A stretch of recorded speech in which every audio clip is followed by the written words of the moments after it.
Brybone here, back with another video. Today we're going to talk about blurring the lines of C2. What is C2? Command and control, right? Does command and control have to be Cobalt Strike or Sliver or any of the major frameworks? In my opinion, no. In a lot of people's opinion, yes. But in my opinion, no. And in an adversary's opinion, in a lot of cases, now it's becoming no. And why is this? Because there are many utilities out there that can create command and control without a command and control framework, right? Now, they're not red team oriented. They're not meant for penetration testing, but they're being used. And we as red teamers should be able to educate our customers on what the adversaries are doing. So what I wanted to do today was go through some of the tools that I've seen used as C2, kind of C2 light or C2 on incidents that I've been involved with. Many of these utilities are just standard IT management utilities. And you as defenders, for the defenders watching this video, you should be able to detect these in your environment. And if you're using them, you should understand that the usage of them should be monitored very heavily and heavily controlled, because an adversary could use this in your environment and blend in. All right, so let's take a look. The first one we have that I'm seeing commonly used by adversaries is Anydesk. Anydesk is a simple executable that when it's launched, there's two methods you can use to connect. So the first method is this number here. Just by running the executable, you can simply give this number and an invite to someone, and they can remotely connect to this host. The more nefarious issue is when they do an installation of Anydesk. So we'll go ahead and we'll install Anydesk. We're not going to create a shortcut, a desktop icon, or install the Anydesk printer. We'll go accept and install here. And it's going to install. So this is assuming you as a red teamer, if you're testing this for an environment, you already have an admin, maybe on a desktop in the environment, and you want to have a method of command and control, but your Cobalt Strike beacon's getting eaten by CrowdStrike or XDR or whatever endpoint is on the system, Windows Defender. Also note, Defender is enabled here. It is enabled fully on this client. Everything is enabled, and these are going to slip by. They're going to slip by every AV, unless you have specifically told it to not allow it. Why? Because they're legitimate IT applications. Do you want your AV product flagging on legitimate IT applications? No. Can they be used for command and control? Yes. Are adversaries using them for command and control? Yes. And if you don't believe me, go check out the latest DFIR report. Check out the last 4 DFIR reports. You're going to find at least one of these in every intrusion. Okay, so we've done the install for Anydesk. And what we want to take a look at is it will install a service. So there's a couple of things you want to look for with Anydesk if you are a defender. If we go over here to our Elastic SIM, we'll do event code 7045. And then you can see here, let me close this because I had that query up before. Event code 7045. And we can see if we go to 2 here, Anydesk service. So simply you would be looking for, if you're building a rule, you're going to look for the when event log service type. And that is, let's see here. Right here, when event data, when log event data service name, excuse me. And you're going to put this query in. So when event log service name. So we'll do an and. When event log service name. And then you want to do Anydesk. And you can do stars around it because this is KQL. And there you go. So this will find any service install with the name Anydesk. Now, if you were doing sysmon or firewall logs or something like that to your SIM, you want to look for data going to net.anydesk.com. So here, we'll use the event code for sysmon because I have that installed here. I don't have a firewall in my lab per se, but we'll do event code 22, which is DNS query, and we can do and DNS question Anydesk. And notice what you're going to see here if we put this into the table, toggle column and table. Okay, it didn't do that. I'm not sure why. Let's do it again. Toggle column and table. We can see communication to relay.net.anydesk.com. It will always be net.anydesk.com with Anydesk. So if you see these communications happening in your network, pay attention. It might be C2, might be an adversary. Don't assume this is an IT application. All right, let's go back.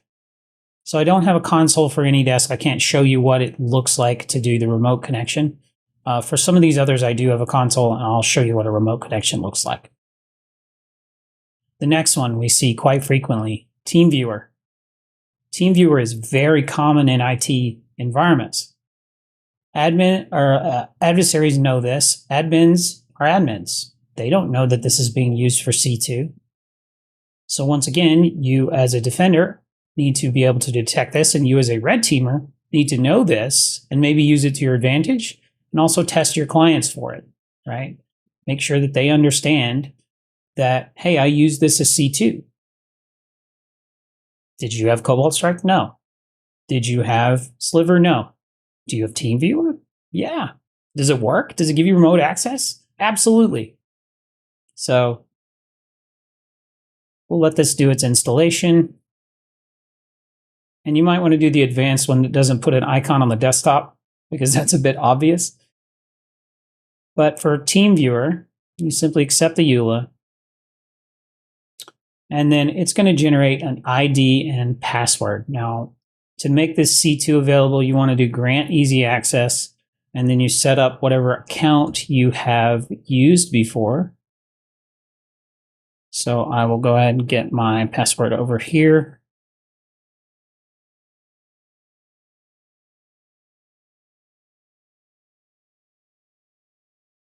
And then we'll paste this in. Oh, well, this is a dummy account, so if you use the password, you use the password.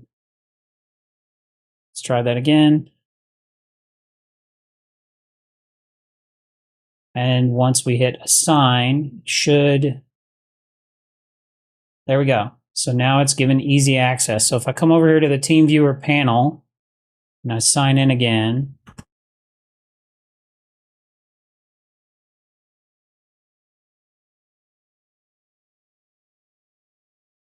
and you got to go through the CAPTCHA.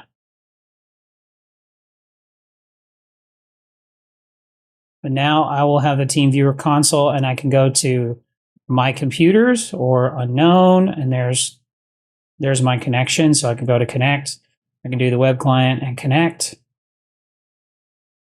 And usually in a few seconds, it will give me access to this system. But that's the intent of the application, right? We're just using it against the environment. And the web console is not working right now, but you get the drift, right? You now have C2 connection for this particular host for Teamviewer. All right, the next one, Atera. Now, Atera is really interesting because Atera gives you powers that you don't have with the others. The others are simply ability to gain remote access. Atera has snap-ins for PowerShell, gives you the ability to do things that are more at a system level than your other agents. So we'll go ahead and we'll run the Atera setup, but I'll show while that's going, I will show the detection for Teamviewer. So we'll go ahead and we'll choose install Atera. Over here on the Elastic SIM, we're going to look for a DNS question name, looking for, we did Teamviewer. And this is simply client, download, and router. But you want to look for that, and you want to look for the 7045 event as well. So event code 7045. And instead of Anydesk here, it will be Teamviewer. So the Teamviewer service install. And I think it's a capitalization issue. Yep, there it is. And you can see 7045 event with service name Teamviewer right there. So that's how you detect Teamviewer being installed. So we now have Atera being installed, and Atera doesn't really throw a lot of data here or icons here, but Atera, once installed, let's see if it connected. You can see it connected here. And it gives you the ability to connect via Splashtop, Anydesk, Teamviewer, or Screen Connect, but also gives you this manage here. And notice you can get command prompt or PowerShell right from here. So this is why adversaries like this. I can pop a command shell right here just because of that agent, right? And look, there I've got command prompt. So using this for C2, this is like almost as good as a Cobalt strike. Almost as good as a Metasploit, right? So there's some real advantage to using this in your testing. Atera also not common. It should stand out in an environment. But this is one of the reasons that we see adversaries using these tools. But I can run commands just like I'll do who am I. And notice also what I am. I'm system. So very interesting way of doing C2. All right, let's go take a look at the last one. The last one of the common ones is Splashtop. So we'll go ahead and we'll get Splashtop doing its installation, and we'll pop over here to Sim and we'll find Atera. So let me next through this. That one's probably already installed. I'll just launch it here in a minute. We'll do the repair. If we come over here to Sim, same thing, but with Atera, the interesting thing is the service name is WinRing0. So if you do WinRing, you should have WinRing here.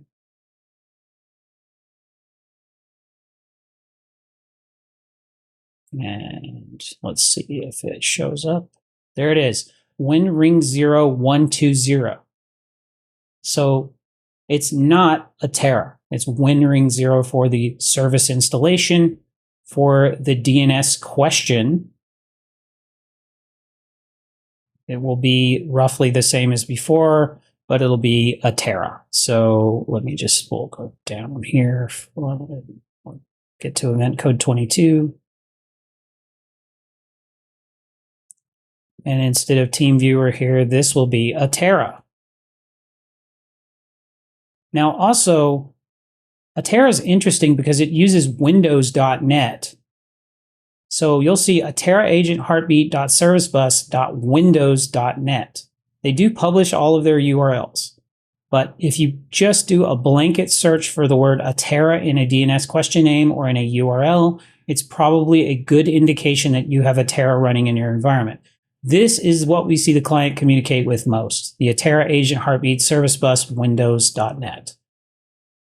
So that is how you catch Atera at the URL level and at the service level. Now, Splashtop. We should have Splashtop installed by now. Let me find it.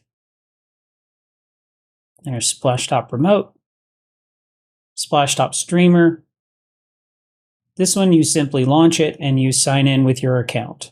So you can either do a code to allow access, or you can change the connection status. Let's see, where is it? It is settings here. You can install it to your account. And then when you're in your account,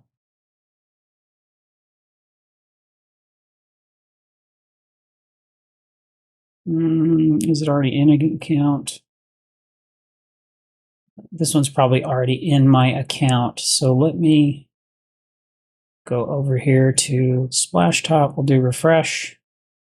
Showing no computers. I need to probably reinstall this one. So let me uninstall Splashtop and reinstall.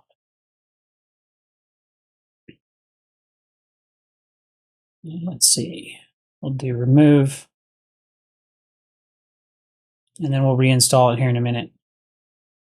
But while I'm reinstalling that, I will show you how to catch Splashtop. This one's same way as the others, quite simple. Your DNS question name, Splashtop. And notice all these api.splashtop.com URLs. And then for the service install, it is Splashtop in the name. So you do 7045 event, and you would do Splashtop here. So Splashtop, just like this. And here you go. Here is Splashtop remote service. And this is for the streamer service. Okay, so that's finished. We'll try installing it again. Oh, this other installation is in progress. It probably didn't finish. Normally you're not installing 10 of these or however many times in a row. Let's see, is it open? It may require a reboot. Regardless, you get the idea. Splashtop can be used for remote C2 access. It's much like the others, not quite as advanced as Atera. Atera being the most advanced one I've seen. Splashtop just provides remote desktop access, and then you have to pop shell the same way.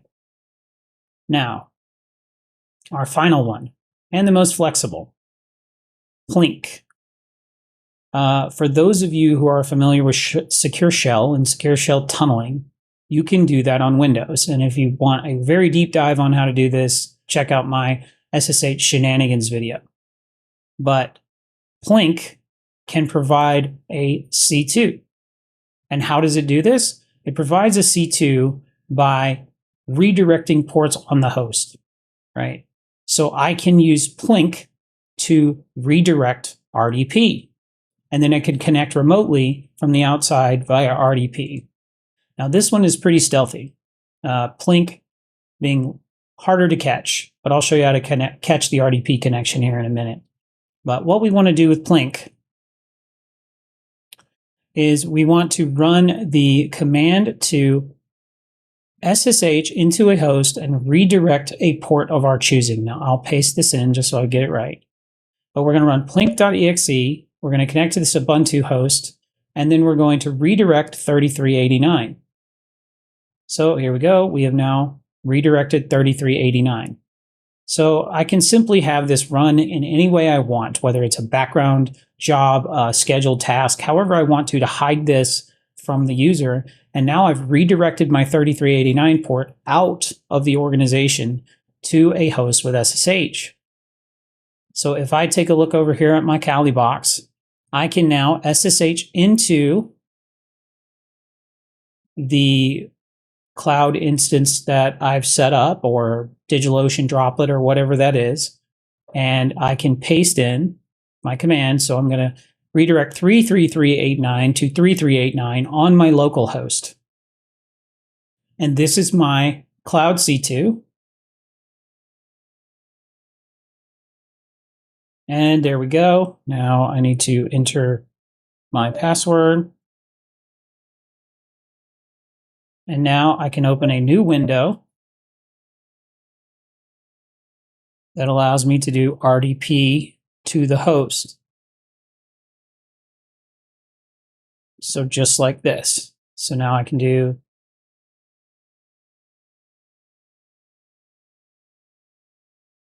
see if this goes. Oh, I got the wrong password. There we go. The display variable is not set right. Oh, I don't think I need this sudo.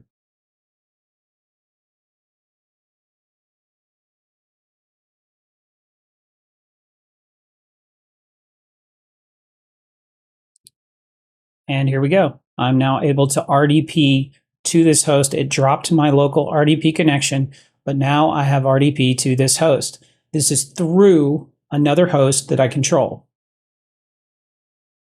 So, in short, that is 5 different methods to create C2 that will go by every AV almost every time.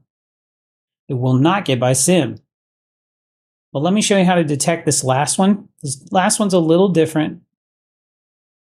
So in this one, you're looking for an RDP event that's abnormal. So you're going to be looking for event code 4624, which is a successful logon.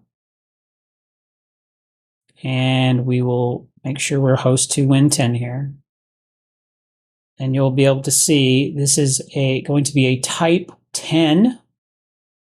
So we'll look for a type 10. And if you look in the log, you're going to see a very interesting location of where it came from. You'll see it come from 127.0.0.1.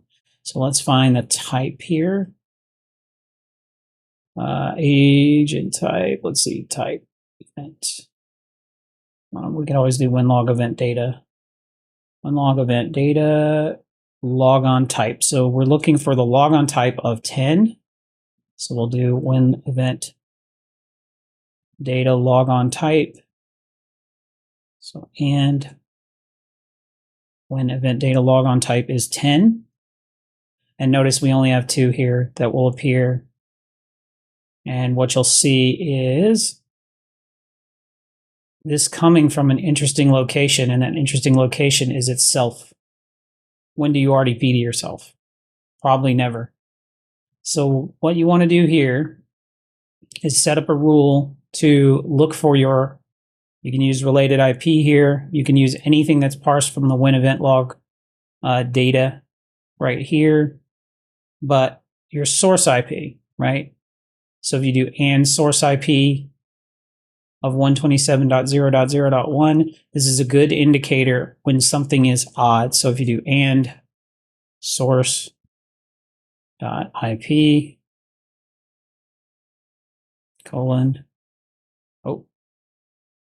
127.0.0.1, just like that. Did I get that right? Source.ip. I may have to put that in quotes.